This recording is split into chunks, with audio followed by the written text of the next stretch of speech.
Psychologists, they created theories about leadership and charisma.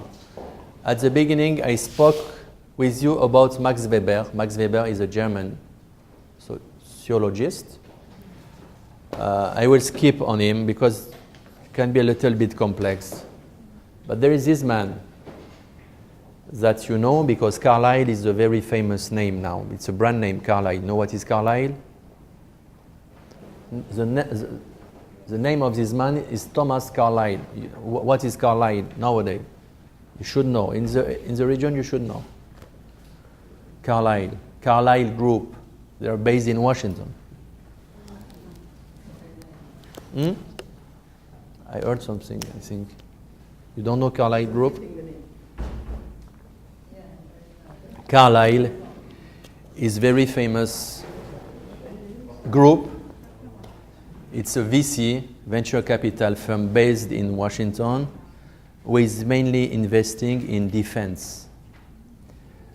Big companies as Lockheed Martin, McDonnell Douglas, Raytheon, etc., all the big weapons dealers in America, Carlyle.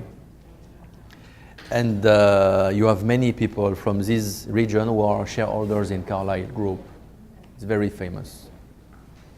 Thomas Carlyle, he invented the great man theory. You know what is a great man theory? Great man. According to him, leaders possess special qualities that differentiate them from the rest of the population. He speaks about what we saw, physical features, you know? Théorie des grands hommes, we say in French, you know, people who have naturally charisma, according to him. So, this study, he made some study at this time on individuals in a position of leadership, I mean CEOs, high officers in army, sportive people, etc. He thought that the physical features played a big role in the perception of a great man. I mean, look at, for instance, the General de Gaulle, you know, famous French politician man. His height was 2 meters, 0.02. Very huge. They used to create special beds in French embassy at this time for him to sleep. So in each French embassy, there was a bed of 2.5 meters for him, because all the beds were too small. 2 meters and 2 centimeters as height. It can be impressive. It can affect the perception that you will have of the charisma of the person. You know? On the other hand, Napoleon was very small. So, personality traits: ambition, adaptability, initiatives. According to him, leaders demonstrate more initiative and self-confidence than other people. What do you think? If you are a leader, what are, according to you, the qualities, the traits that leaders must have comparing to other people? Traits, personal traits. He's speaking about it, you know, ambition, adaptability, initiative. Okay? Normally those traits, you will identify it typically in a leader profile. Ambition, adaptability, initiative. You know, yesterday I was speaking with Ahmad yesterday evening to link with the topic. He's ambitious. He told me, Nicolas, I want to expand my franchise in all the area. He's 22 years old. He has ambition. So it is a special trait of a leader. Ambition. I want to grow. I want to become famous. I want my brand name. You know, yesterday also I met Madame Khouloud. She told me, I want my brand name to be in New York, in Paris, in Beverly Hills. Nice. Ambition. It's not I have a shop here and I will make few money. I will be happy with my family, good income, nice life. No. I want to be in Europe. I want to be in America. So ambition. And indeed, you can recognize leader according to the level of ambition. And this, according to me, depends on your character. It is a mentality, I mean. It's a gift. You have this mentality or not. Some people, you know, they enter into public administration to be on the safe side. You know, it's a choice to have a guarantee of your employment with a salary, a fixed salary. And other people, they enter into private sector with more money, but also with more risks. But the choice that you make when generally you finish your study will depend on your education and will depend on your character. Some people are very talented to be entrepreneur and they couldn't be a public servant at all. And vice versa, the other also is true. You know? But it's depending on a mentality, of a character, and of your education.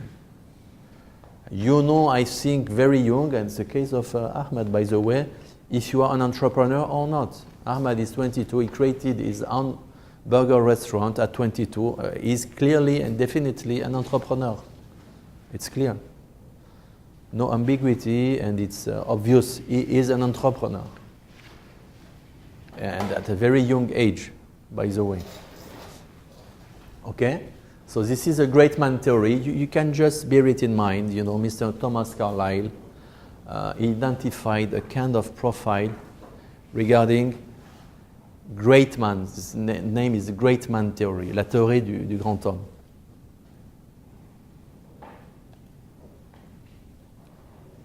Also, you know, again, you know, to go deeper, the quality, you know, resoluteness. You know, I mean, when you take a decision, and you see most of the time a leader, when he takes a decision, the decision is taken, done. Cannot retrieve. There is a resolution, there is a will to achieve, to take the decision and to proceed, to implement. Because after the decision, you have implementation of the decision. You have preparation of the decision, and implementation of the decision. Yeah, you have, you know, 3 phases. So resoluteness, openness.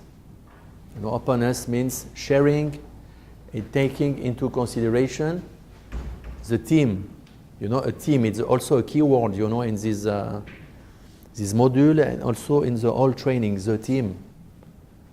It's also a very trendy and fashionable word, you know, team spirit. It's used now a lot in all the seminars. You know, you have to think in terms of team, a team, not one-man show. You have a team with experts, with specialists, and the team is always stronger than one person. And when there is a team, it means that there is a system also. So team is synonymous of system. System is meaning that even if there is a problem with a single person, the process is moving on. I mean, the CEO, you know, for instance, 10 days ago, a very, very famous French CEO of a very big contracting company, the second best in France, which is named Eiffage. He passed away. He was 47 years old. He passed away, heart attack. Okay, from one day to the other day. He was 47 years old. Very famous guy. Equivalent of Bouygues, if some of you know Bouygues Group. Bouygues is as Ben Laden in Saudi Arabia, the biggest contractor in France. Okay, they are number 2, Eiffage. He passed away, the CEO of a multi-billion yearly turnover company. The day after, they move on with the operations. Nothing was changed. They called back the former CEO, and they moved on. I mean, the system. The CEO passed away the day after extraordinary meeting of the board within the interim, I mean the 6 months, they call back the former CEO and they move on. Nothing was affected. Nothing was affected by the death of the CEO. So, openness, rigor, consistency, exemplary behavior, it's what you say at the beginning. When you follow a leader, normally the leader must be an example, must inspire you, and must be a model. And now, you know, CEO as Steve Jobs, as Bill Gates, they are models for millions of startuppers. They are model people, they buy biographies, they are biopics, they go to see Steve Jobs films and movies, and they have a new idol, is Steve Jobs as a model, as a benchmark.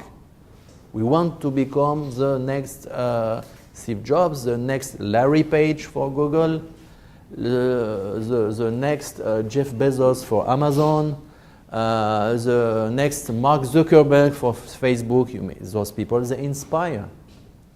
They inspire millions of entrepreneurs. But why do they inspire? Because they gather all those qualities: resoluteness, openness, rigor, consistency, and exemplary behavior. Even if, as we said, you know, some leaders are a little bit crazy sometimes, you know, as Steve Jobs was. But the whole package, I mean, the person is outstanding, is an example, and people always want to follow a good example. You know, it's a benchmark. And they proved also this kind of leaders. It's a part of the myth also that you can start from nothing. And it's very interesting, you know, on how companies as Apple, as Google, as Amazon, they wrote their storytelling, by the way. Because I don't know if some of them read the book, the biopic of biography of Steve Jobs. You see that with his friend, I don't remember the name. Yes. Yes, when they started, they were two. Yes. Yes. They started in a garage. You know, starting creating ships and gathering elements, electronic elements in a garage. And this aspect is now very famous. It gave also a lot of hope to startuppers, showing to them and saying to them, you can become a multinational company starting from nothing. I mean, you know that Steve Jobs is a natural child of a Syrian person, you know. He's not a WASP, huh? Steve Jobs is not a WASP from Massachusetts or Connecticut, okay? It's more American, but I mean, it's not the WASP, you know, people who attended Harvard, MIT, and no, it's an immigrant. It's the son of an immigrant, starting from nothing, and try to achieve a dream and to create a multinational company. So indeed, this guy, as many others, as all the startups that we know now, he had something unique, something that people want to duplicate now. And that's why when there is any marketing material related to Steve Jobs, people, they go to buy it. They want to be inspired. People, they always want models. Before, in Western countries, the models was a religion. No, it was religion, inspired by religion. Now people in Western countries, they shift from religious to secularism, and now you need always a model. Either it is religious or not, you need a model. As a human being, you need a model. Now people, and I see that particularly within the young generation, the new models for young generation are entrepreneurs. It's unbelievable, but when you speak with young people, the geek generation, Y generation, name it as you want, the people who are inspiring them are, a lot of them are entrepreneurs, which is something new.